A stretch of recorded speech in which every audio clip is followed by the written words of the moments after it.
Well, good morning, and I'm joined here today by Deputy Mayor Denzelman and Wong, Deputy Mayors Michael Thompson and Stephen Holliday, and of course by our City Manager, Chris Murray.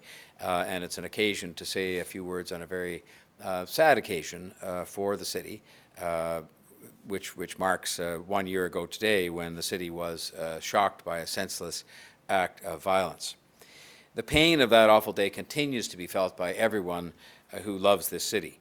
Up until that point, a year ago today, we had watched horrific incidents happen in many other places around the world, attacking innocent people. Things did happen in other cities around the world, but didn't happen in Toronto. There was a terrible loss of life in our city on that day. There were life-changing injuries, and there was a loss of innocence. But fortunately, there wasn't a loss of heart. Many lives, so many good people endured the unimaginable, and some continue to endure that today. In fact, many do, whether it's the families of those who we lost or whether it's those who suffered these life-altering injuries. I know that the pain of that day is the sharpest to those who were closest to it, and while a year has passed, that pain remains.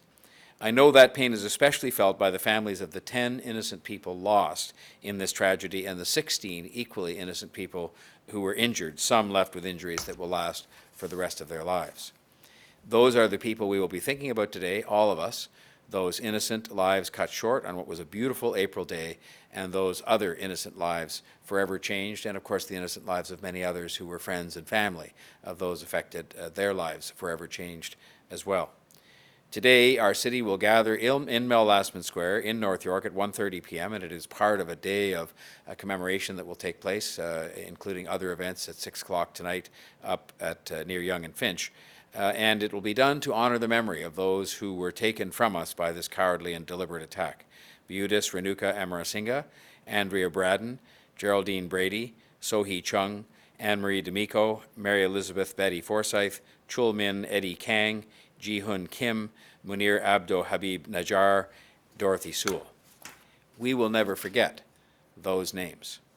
We will not forget them or their families and friends who really did collectively embrace on that day 1 year ago and in the days since. I will not forget going to many of the visitations and funerals or visiting others in the hospital. Trying to determine just what to say was evidence itself of how scarring this tragedy really was. Joining families and friends in grieving and ensuring on behalf of all Torontonians that they knew our hearts were broken, our collective hearts were broken too, and making sure they knew that they had our complete support. And extraordinarily, but perhaps not surprisingly, hundreds of Torontonians also attended those visitations and funerals, strangers who wanted to help comfort, to help with the healing.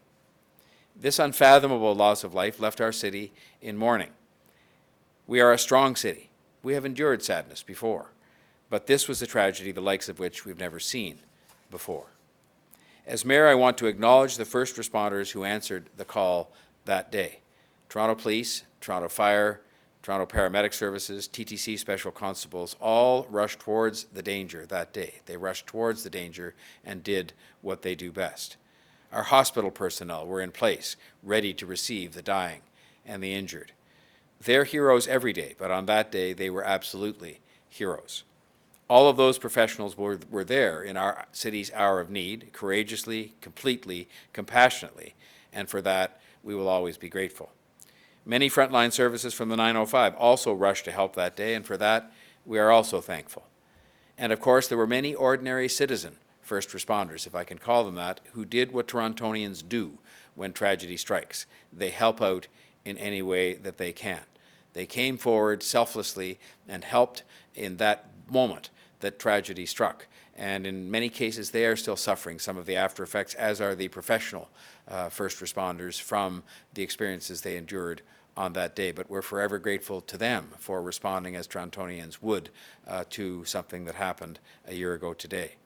We'll be holding an event later this spring to recognize all of those first responders who were on Yonge Street that day along with those who responded to the Danforth attack months later, because that too was an event that had a searing effect on the city, and where first responders of all kinds, the professionals and the ordinary citizens, responded in a way that was courageous and very much deserving of tributes from us. These were two events that changed this city forever. Two events hopefully never to be repeated.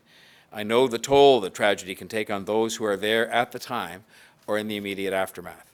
Today, on this sad day, I want to say, and I'm sure I speak on behalf of all of the members of Toronto City Council and our professional public service, I want to say to our first responders and to the courageous citizen responders, to the city staff, to everybody who stepped forward to help, that we will always support you, because we know that, those activities on that day, the way in which you stepped forward, had a traumatic impact on some of you. And we'll always be there to make sure that you're okay. We owe it to you to be there for you just as you were there for us on that day and every day. The Yonge Street tragedy affected all of us, our city, but also how we live as a city. We are a city of people who respect one another. We embrace and empower all genders, all races, all religions. That is our greatest strength.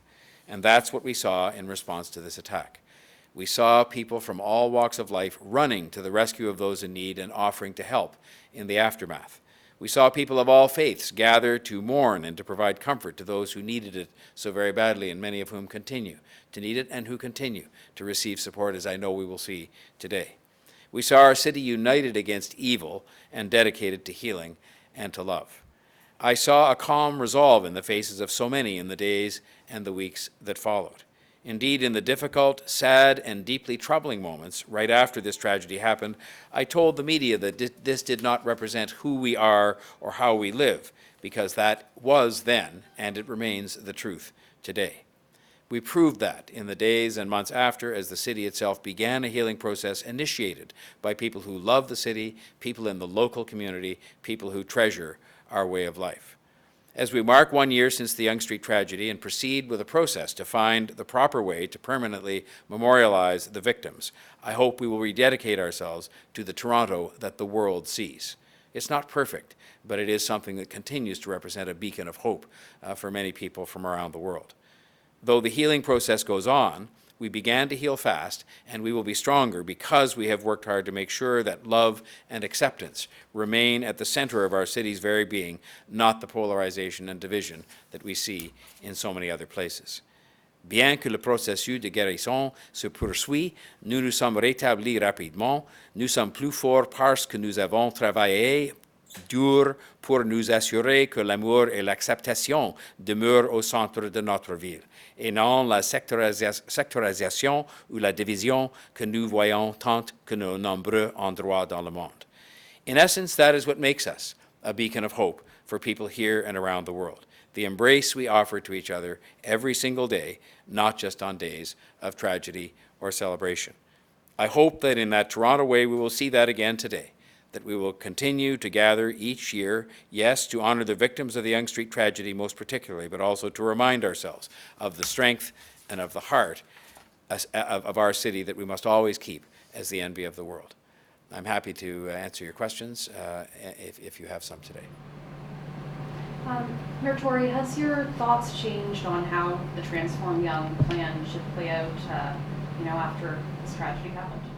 Well, I think that I said earlier on this morning on CBC Radio, there never has been a debate about the fact that Yonge Street will be transformed. There's been a debate about exactly how that will take place. But the notion that we are going to transform a street that was put in place in its present form really upwards of 50 years ago is something that will happen. It will take account of the fact we now have a community there in which thousands of people live and go about their business every day, which was not the case 50 years ago. And so there will continue to, I'm sure, be some discussion about how it happens, but the notion that we're going to make a transformation there is something that will happen, and I'm sure it'll happen in the next few years as contemplated.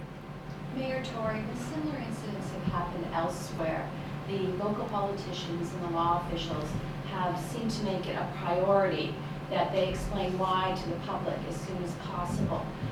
Is that a priority for Toronto? Sorry, I did misunderstand the question. Why these incidents have happened. When you think of Yonge Street, when you think of what happened on Danforth, the public still doesn't have a clear answer in either case of why it happened. Well, I think one thing I've come to understand is that while the police are investigating something and while judicial proceedings are underway, it's very difficult for the police and justice system officials to give a complete explanation of what happened, because what you don't want to do is either compromise a police investigation or in any way jeopardize legal proceedings that are happening in the criminal justice system. And so it is frustrating, because I know that people want to know more about what happened a year ago today, as do I. And I don't know anything that the public doesn't know about what happened in the context of matters that are presently before the courts. But I'm sure at the appropriate time, when the justice system has completed its work, we will know much more. And in the case of the Danforth, it's slightly different because we don't have pending legal proceedings. And it is my hope there has been a lot more revealed this past year about that than people knew before. And I hope that people find that when I say comforting in the sense that they know more so that they can know what did happen, and just as importantly sometimes what did not happen. I well remember sitting in the command center in North York above the bank on Yonge Street in the immediate aftermath of the incident that happened a year ago, the tragedy, and hearing at that time all kinds of questions being asked and answered in a very professional way by our first responders, because we didn't know. And that was a very difficult and challenging situation for them, which was handled incredibly professionally. But I think the public today sit and still don't know the answers to some of those questions, but I think it will have to await the completion of the judicial proceedings. Metro Morning to prevent similar incidents. Part of answering the question why is to prevent future incidents like this. Are you confident that law officials have done everything they can to try and prevent this kind of an incident if possible? Yes, I think the people of Toronto certainly spoke to me very clearly in the aftermath of the Yonge Street tragedy to say that on the one hand they wanted to make sure that measures were taken to keep the city safe, but on the other hand they did not want the city turned into some sort of security nightmare. They very much valued the way of life we had here, which respected and reflected the fact that we were one of the safest cities in the world. And so there have been a number of changes made since the events of a year ago today that hopefully are subtle but effective. People do notice them and they do comment on them, but I think that the police and the city staff and others have done a very good job at achieving that balance that people expect between, on the one hand, making sure obviously that people are kept safe, and on the other hand, making sure that we don't fundamentally change the nature of the city.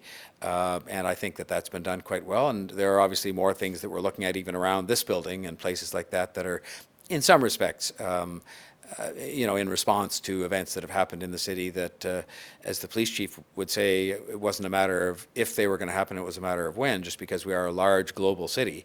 While you hope these things never happen again or that they never happen to begin with, you have to expect sometimes they're going to happen as they did. On Metro Morning, we actually brought one of those civilian first responders back to the scene, and she noticed that some of the big concrete planters that had been there when she was helping people were no longer there.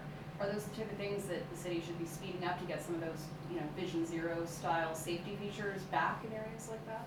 Yes, and I don't know the particulars of why those planters are not there, but I'll look into that, because in the end, what you certainly don't want to see is less protective measures, both from the standpoint of the safety of pedestrians and cyclists and others, but also from the standpoint of safety as against the kind of thing we saw a year ago. And so the idea is to look for ways in which we can enhance the safety and do more to protect people, which is something that I know the officials and the police are continuing to work at today, and it is all part of, in the case of that particular stretch of Yonge Street, plans going forward that will lead to some alterations after 50 years of that street. Thank you very much, and we'll see you later today, I hope, at some of the ceremonies that are happening in North York.